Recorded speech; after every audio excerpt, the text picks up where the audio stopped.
একদম ওই সামনে যে পাহাড়টা দেখতে পাচ্ছ, ওই পাহাড়েই কিন্তু উঠে আমাদের পুরো ঠেলে যেতে হবে, এখনো 10-15 কিলোমিটার। আর এই যে খাই দেখতে পাচ্ছ, বাপরে বাপ, সরে দাঁড়ানোই ভালো। এই দেখো, কি বলবো, প্রচণ্ড পরিমাণে কষ্ট। সত্যি কখনো কল্পনাও করতে পারিনি যেরকম কষ্ট করে বাবা ভোলানাথের কাছে যেতে হবে। প্রচণ্ড পরিমাণে কষ্ট, তবুও আমরা তোমাদের ভালোবাসায় আর বাবা ভোলানাথের কৃপায় আমরা এগিয়ে চলেছি কেদারনাথের উদ্দেশ্যে। আর কেদারনাথের আজকে আমাদের 17 দিনের যাত্রা। খাই দেখো, খাই, শুধু খাইটা দেখো। এই হচ্ছে মা গঙ্গা চলে আসছে, তার বয়ে তার রাস্তায় সে আসছে। ও বাবা, ও তো দেখেই মাথা করছে, এ কোথায় দেখো পাহাড়। ও মাই গড, ও দেখো গাড়ি কিভাবে উঠছে, দেখো 4 চাকা উঠতেই এত কষ্ট হচ্ছে, আর আমাদের তো সাইকেল।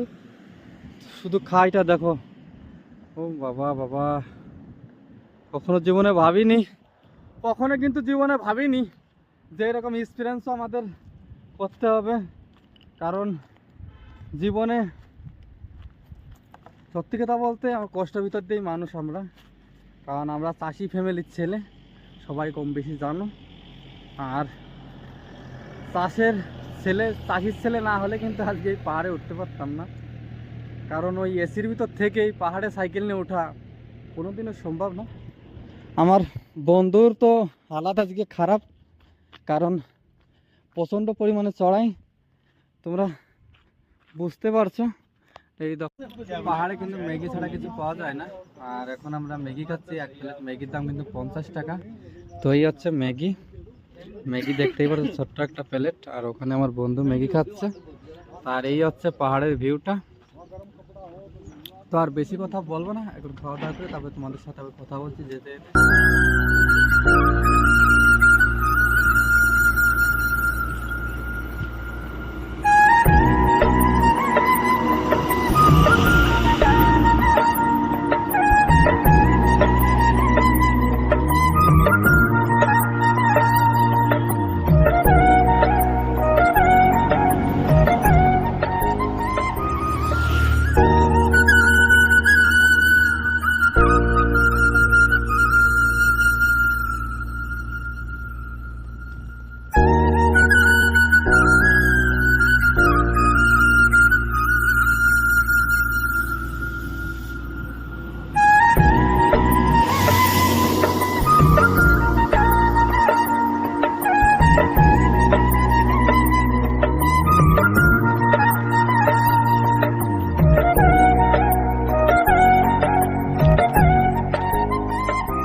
কষ্টের পরেও কিন্তু দেখো আমরা এইভাবে সাইকেল ঠেলে নিয়ে যাচ্ছি।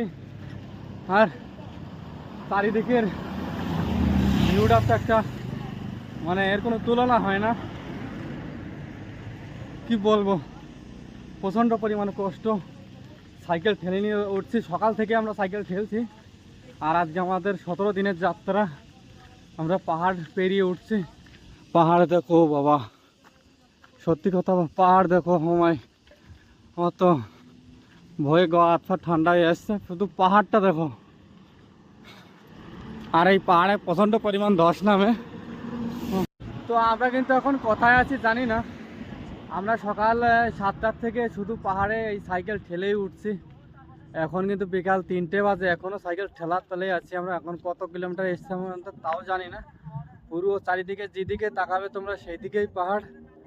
আর সামনে কত দূর এরকম রাস্তা আছে তাও আমরা বলতে পারবো না, কারণ দেখো চারিদিকের সারি সারি পাহাড়, যেদিকেই তাকাবে শুধু সারি সারি পাহাড়। তোমরা দেখেই বুঝতে পারছো আমরা কোথায় আছি, কিন্তু আমরা নিজেও জানি না কোথায় আছি আমরা। এই দেখো, এই যে একদম পাহাড়, এদিকে আমার বন্ধুর সাইকেল আর এইটা আমার সাইকেল, দেখতেই পারছো। এই দেখো রাস্তা দেখে এইভাবে আমরা ঠেলে আসছি, চালানোর কোনো পরিস্থিতি নেই। তো কি বলবো এখন। তো আজকে আমরা কোথায় থাকবো, কোনো ধর্মশালা পাবো কি না, কোনো মন্দির পাবো কি না আমরা কিন্তু জানি না। তবে যত সম্ভব আমাদের 4টির ভিতর যে কোনো মন্দির বা ধর্মশালা আমাদের দেখতে হবে। যদি পাই তাহলে তো খুবই ভালো, আর না পেলে কি হবে আমরা জানি না। তো আর বেশি কিছু বলবো না, চলো সামনে গিয়ে যে কোনো ধর্মশালা বা মন্দির পেলে তোমাদের সেখানে গিয়েই তোমাদের সাথে কথা বলবো, আর বেশি কথা বলবো না, চলো। তো আমরা আছি এখন দেবপ্রয়াগ, দেখতেই পারছো। এটা হচ্ছে অলকানন্দন আর এটা হচ্ছে গঙ্গা, দুটো কিন্তু একসাথে মিলিত হয়েছে, তোমরা দেখতেই পারছো। আর মানে ভিউটা দেখো শুধু, একটা অসাধারণ ভিউ কিন্তু। অলকানন্দার জল তো দেখতেই পারছো, একদম স্বচ্ছ জল। আর এই হচ্ছে আমাদের গঙ্গা মাতা, জলটা দেখো শুধু, একটা অসাধারণ কিন্তু, দেখতেই পারছো। তো আমরা এখন চারিপাশে ভিউটা তো দেখতেই পারছো। ও, এরকম ভিউ কিন্তু কোথাও দেখা যায় না, একটা অন্য লেভেলের কিন্তু জায়গাটা। তো অলকানন্দার তো জল দেখতেই পারছো, কখনো ভাবিনি যে এরকম জায়গায় আমরা কখনো আসবো।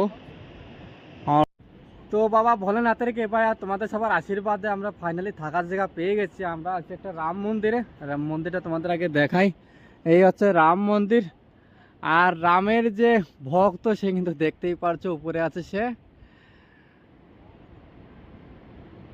তো আজকে আমরা এই রাতটা এখানেই কাটাবো, দেখতে পাচ্ছ এই জায়গাটায় আমরা আজকে রাত থাকবো। এটা হচ্ছে রাম মন্দির, আর আমরা আছি দেবপ্রয়াগে। আর দেবপ্রয়াগে কিন্তু তোমাদের সামনের ভিউটা তোমাকে একটু দেখাই, দেখতেই পারছো। মা অলকানন্দা আর গঙ্গা মা একসাথে মিলিত হয়েছে এই জায়গায়। এটা তো বিশাল একটা, কোনোদিন ভাবি নেই এই যে এই জায়গাটাও আমরা দেখবো, যে অলকানন্দার গঙ্গা একসাথে মিলিত হয়েছে, সেই জায়গাটাও আমরা দেখছি। আর জায়গা আমি কখনো ভাবতে পারিনি যে এরকম জায়গায় দেখবো। তোমাদের একটু দেখাই ভালো করে, এই দেখো পরিষ্কারভাবে এখন কিন্তু বোঝা যাচ্ছে যে যেটা স্বচ্ছ একদম পরিষ্কার সেটা কিন্তু অলকানন্দা। আর এই একটু ঘোলাটে যেটা দেখতে পাচ্ছ সেটা হচ্ছে গঙ্গা। দুজনা এই দুটো বোনে কিন্তু এই জায়গায় এসে মিলিত হয়েছে, তে এই জন্য এই জায়গার নাম দেওয়া হয়েছে দেবপ্রয়াগ। আর দেবপ্রয়াগে আমরা আজকে এই মন্দিরে আজকে রাত কাটাবো। আর এই জায়গায় রাতটা কাটিয়ে আমরা সকালবেলা এখান থেকে বেরিয়ে যাব, কারণ এই জায়গাকার আমরা শুনেছি যে জায়গার সকালকার ভিউটা খুবই সুন্দর হয়। তো সকালে ভিউটা তোমাদের দেখানোর চেষ্টা করব। আর আমরা তো দেখতেই পারছো আমাদের সাইকেল এখনও কিছুই খুলিনি, সাইকেলগুলো এখনও রাখা আছে। এই হচ্ছে মন্দিরটা, মন্দিরটাই এখানেই আমরা থাকবো। তো তোমাদের সাথে আর বেশি কথা বলবো না, কারণ সারাদিন আজকে বেশি সাইকেল আমরা আজকে চালাতে পারিনি, কারণ হচ্ছে শুধু পাহাড়, তোমরা দেখতেই পারছো যেদিকেই তাকাবে শুধু পাহাড়, সারি সারি পাহাড় একদম। এই পাহাড় দিয়ে কিন্তু আমরা এসছি। তো আর বেশি কথা বলবো না, সবাই ভালো থেকো, সুস্থ থেকো, চলো।